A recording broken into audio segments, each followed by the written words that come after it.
সেদা এক কবি বলেন যে জায়গায় কোন মানুষ আল্লাহু আকবার তাকবীর দেয়, তাকবীরটা কে দিতে বলছেন? আল্লাহ। আল্লাহ আল্লাহু আকবার মানে কি? আল্লাহ মহান, আল্লাহ বড়।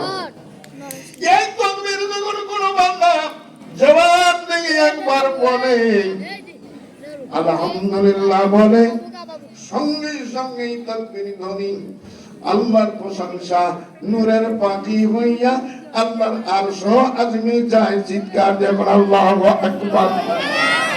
লিল্লাহি তাকবীর। আরশ কেন সিজদায় পড়ে কাঁপাইতে থাকে? আমার আল্লাহ বলেন এই জিবরাইল আমার আরশকে কাঁপায়।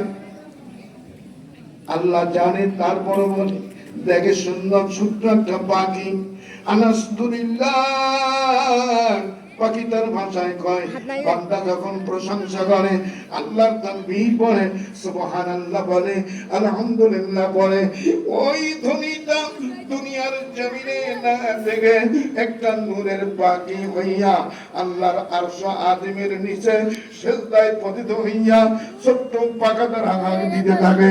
এতে আল্লাহর আরশ কাঁপে। আল্লাহ কয় ও জিবরাইল যা আরশ কেন কাঁপে? জিবরাইল বলে হে পাখি থাম, আর আরশ কাঁপাই না, আর আরশ কাঁপাইও না। জিবরাইল বলে পাখি থাম, পাখিরা বলে না থামবো না। আল্লাহ আমাদের যারা আমাদের পাঠাইছে তাদের কাছে তাদের শুভ সংবাদ আমার আল্লাহর কাছে না দাও বন্ধু, আমি আরশ কাঁপা থামাইব না। বলে তোমারে কে পাঠাইল? বলে গোয়ানি ইকরাত শিক্ষা দেয় এই বাৎসরিক তাফসীর মাহফিলে আমরা উপস্থিত হইয়া আল্লাহর প্রশংসা করেছেন। সেই প্রশংসার ধ্বনি আল্লাহর বান্দাদের প্রশংসার ধ্বনি আমরা নূরের পাখি হইয়া আল্লাহর আরশ আযমে এসেছি। হাত্তা ইয়াগফিরাল্লাহু, যতক্ষণ পর্যন্ত এদেরকে মাফ করা হয় নাই আমরা আরশ কাঁপা থামাইব না। জোরে করে আল্লাহু আকবার।